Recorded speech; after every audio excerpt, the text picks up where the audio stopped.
Não concordo, porque o Gary Newleman, que é existem grandes diferenças entre Borracha para a Vitória e Soldados da Borracha. E um dos meus medos era não repetir Borracha para a Vitória. Então, o Gary Newleman, que é o lado americano da história, ele fala em um dos depoimentos dele que a importância dos Soldados da Borracha foi até maior do que alguns países, mas também no mesmo nível da França, tal. Então você imagina, é muito fácil a gente analisar de hoje. Agora, aquele senhor que você viu ali aos 96 aninhos, ele chegou lá muito jovem, né? Ele foi escravizado, ele teve um pequeno direito reconhecido, porque, e o filme conta isso, os soldados da borracha passam a ter direito a 2 salários mínimos sem 13º na Constituinte de 88, tá? O que é um absurdo, ou seja, 43 anos depois que acaba a guerra, enquanto que os pracinhas, que todo mundo conhece, eram naquela época que eles estavam recebendo R$ 1.400 da PEC, os pracinhas recebiam 4.500 mais saúde médica e dentária, né? Então eu vejo aquilo ali como uma revolta, tanto é que a Perpétua, a deputada, faz assim para ele. Se eu tinha vontade, é um desabafo dele, não tem que ser interpretado literalmente, nós ganhamos a guerra, é um desabafo dele nesse sentido de que, porra, vocês vão me dar essa miséria, R$25 mil, R$25 mil é o que vocês gastam para tomar café. É um sentimento de exatamente. Então, eu vejo dessa maneira, e depois que eu acho que as pessoas se surpreendem, porque quando você vê lá, foram 25 mil pracinhas, morreram menos de 500, e foram 55 mil soldados da borracha e morreram aproximadamente 30 mil. Uma das coisas que mais me comoveram no filme, que fizeram eu gastar mais de $10 mil, lembrando aqui do Maí, que Rogério estava nesse lance, é que aquele senhor de vermelho que fala que teve que enterrar o pai aos 10 anos de idade, eu conheci rapidamente uma das audiências no Senado, que ele estava lá, e depois, eu olhando na internet, eu vi ele falando daquele depoimento. Eu digo, cara, eu preciso entrevistar esse cara. Então eu armei a equipe de novo e nós fomos para Rondônia, e ele não queria falar, porque é uma coisa muito dolorosa, tu imagina, e aí a gente foi conversando, e aí finalmente ele falou, e logicamente se comoveu, ele chora no filme e tal. E então, assim, eu acho que para mim é um dos momentos que o filme te pega, porque tu começa e tal, porque é pior ir para a guerra na Itália do que... Mas tu imagina você ter no meio da selva com 10 anos, ter que enterrar teu pai e depois botarem uma corrente no teu pé, ou seja, a situação que ele conta lá, que é muito triste.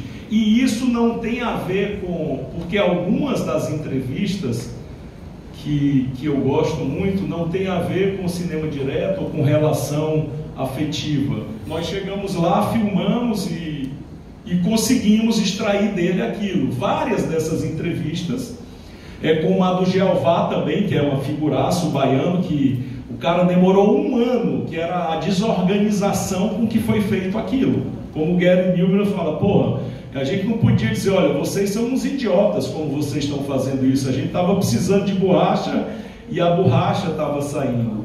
E as mulheres, a quantidade de mulheres era bem menor, até pelo fato de que no primeiro deslocamento só podia ir homens, né? Tanto é que numa das entrevistas O seu Paulo fala lá, o seu Antônio fala que no navio tinham 800 homens e tinham algumas famílias e tal. Depois, como o Marcos Vinícius Neves conta lá, quando eles já começaram a ver que aquilo tudo era lorota, era mais difícil de atrair pessoas, e eles passaram a ser tipo assim, ó, entra, sobe no caminhão e vai lá, né?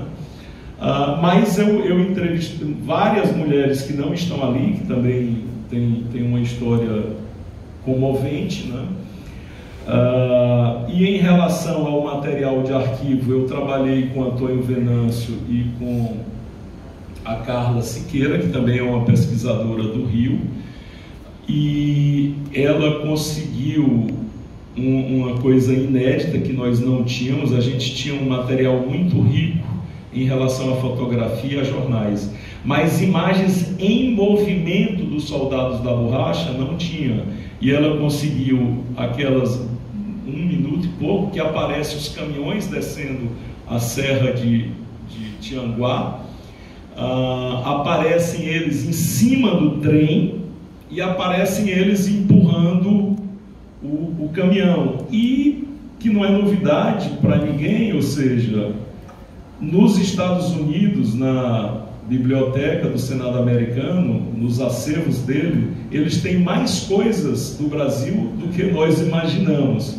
E um dos grandes dramas da cultura brasileira é a Cinemateca.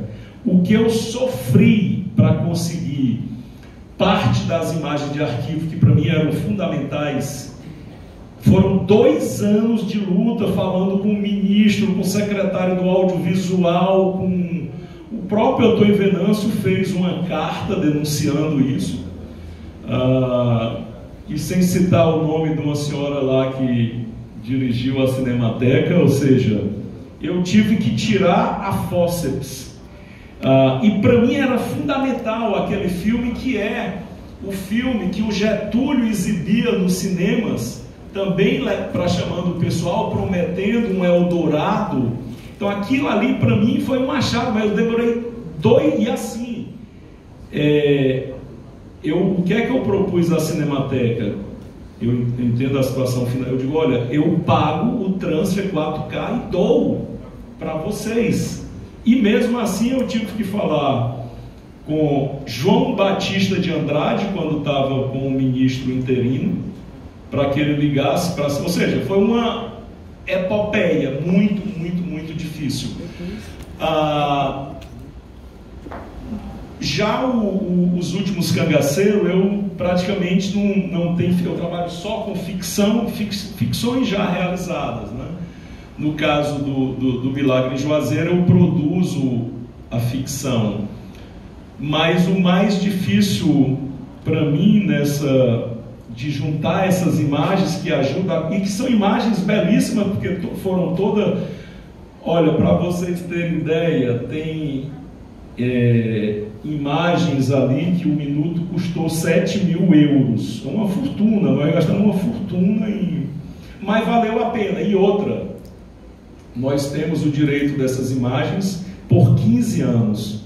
Depois, se você quiser, no caso, as imagens que foram compradas em acervos da França, o alemão, o americano. Mas foi uma garimpagem que valeu a pena. Não sei se eu respondi a sua pergunta toda. Aquele professor que está com aquela camisa laranjada é Marcos Vinícius Neves?